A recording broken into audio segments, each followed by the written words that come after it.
My name is Robert, and I want to share another paranormal experience I had while working as a taxi driver a few years ago in San Antonio, United States.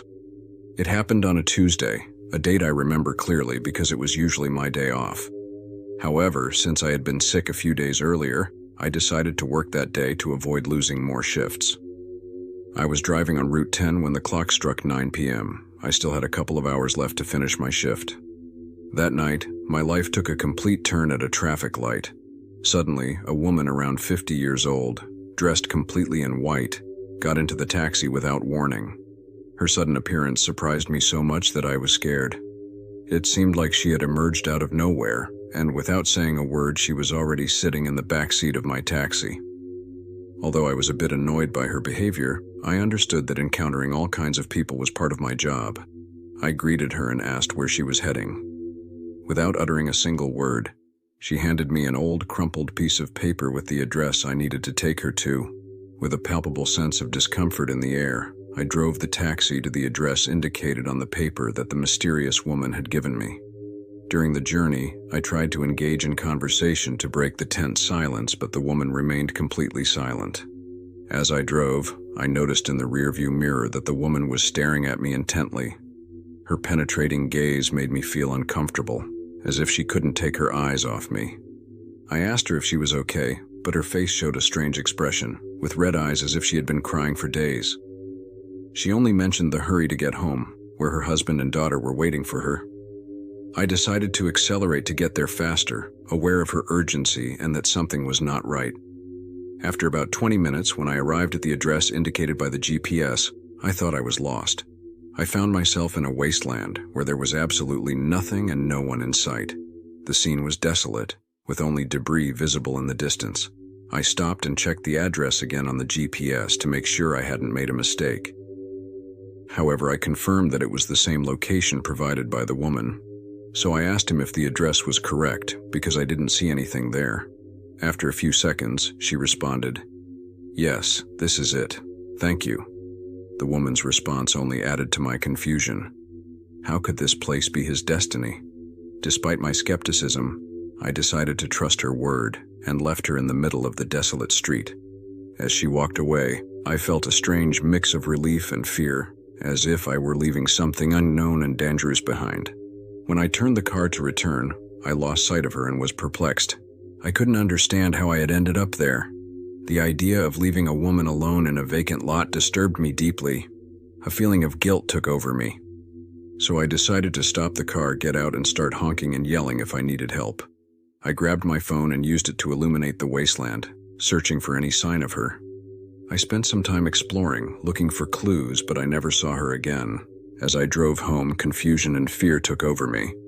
When I arrived, while waiting for water to boil for tea, I decided to Google the address where I had taken that mysterious woman, unable to bear the uncertainty and looking for an explanation for this incident. To my surprise, the search revealed a terrifying story that occurred about 20 years ago. The house at that same address had caught fire due to a gas leak, and most chilling of all, trapped inside were a man and a child. With my heart racing, I inquired more about the tragedy. I saw a photo of a survivor of that accident.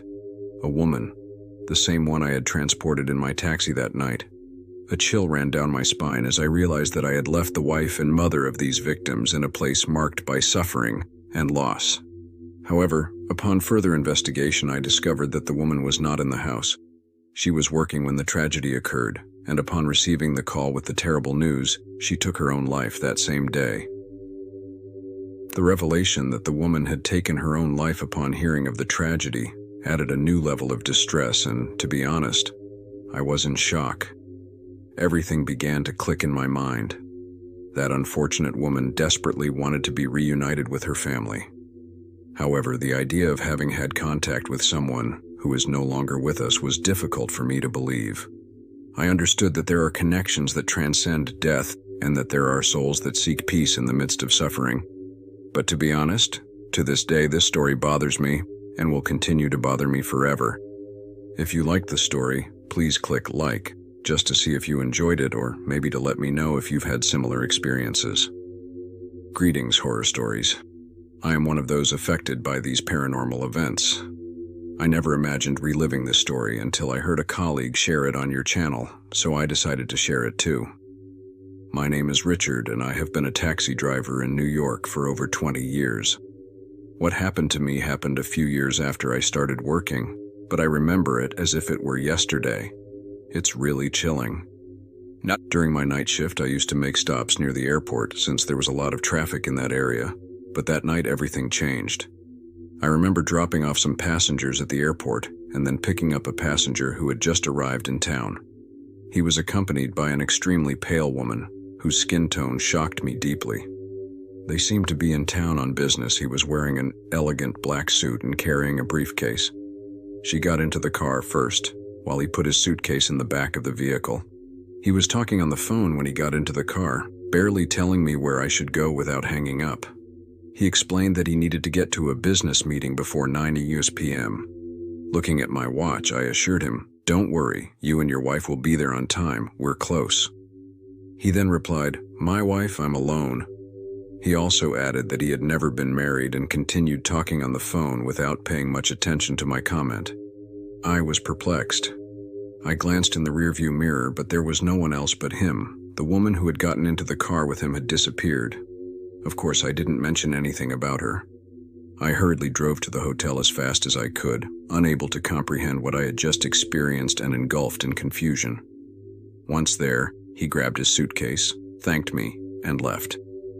After that trip, I decided to call it a night and head back home. I couldn't continue driving after what had happened. I was too jittery. Once home, I grabbed a bite to eat and went to bed. To be honest, I couldn't sleep a wink all night. The image of the woman kept lingering in my mind. The next morning, as I was preparing a cup of coffee, there was a knock on the door. It was detectives who needed to ask me some questions about a person I had dropped off at a nearby hotel the previous night. They had located me through security cameras and noted down my license plate to find me. I confirmed that the car was mine and that I had dropped the man off at the hotel before 9 p.m. The detectives showed me a photo of him, and I confirmed it was the same person. I asked them what had happened, and they informed me that Mr. Brown had been found dead in his room. There were no signs entering or exiting the hotel or the room, except that the last person to see it was me. My heart began to beat harder and harder. I tried to process what the detectives were telling me. Questions began to flood my mind, but before I could articulate them, the detectives took me to the police station for further questioning. At the police station, they subjected me to an intense interrogation while they tried to extract any details that could shed light on what happened that night. I told the events exactly as they had happened, how the man had gotten into my taxi, his urgency to get to the hotel, and without mentioning the strange disappearance of the woman who was accompanying him. How could he explain that he had disappeared without a trace? That was kind of hard to believe. After several grueling hours, they let me go, suggesting that I not leave town and that they would call me if they had any more questions. I did not receive any further information about the case until a few days later, when I saw surveillance footage from the hotel camera on the news showing the man getting out of my taxi. What surprised and terrified everyone the most was that behind him, a dark shadow could also be seen descending. At that moment, I knew it was not a human presence but something more sinister. I knew it was that woman. The shadow followed the man with an unsettling intensity, as if it were stalking him. I shuddered as I realized that I had witnessed something that defied all logic and rational explanation. I tried to rationalize what had happened, to find logical explanations that could calm my restless mind. But no explanation seemed sufficient to address the chilling reality of what I had witnessed that night. The images, of course, went viral. People commented on social media that it was death waiting for him, as the police could not determine its cause or who the perpetrator was. Despite rumors and conjecture, the mystery was never completely solved. The story of that night remained an unsolved enigma, leaving all those involved with more questions than answers. In my mind, however, it remained an experience that defied all logical explanation, reminding me that the world is full of inexplicable mysteries and that sometimes the truth is beyond our understanding. If you enjoyed this story, give it a like and subscribe to not miss out on other equally disturbing tales like this one.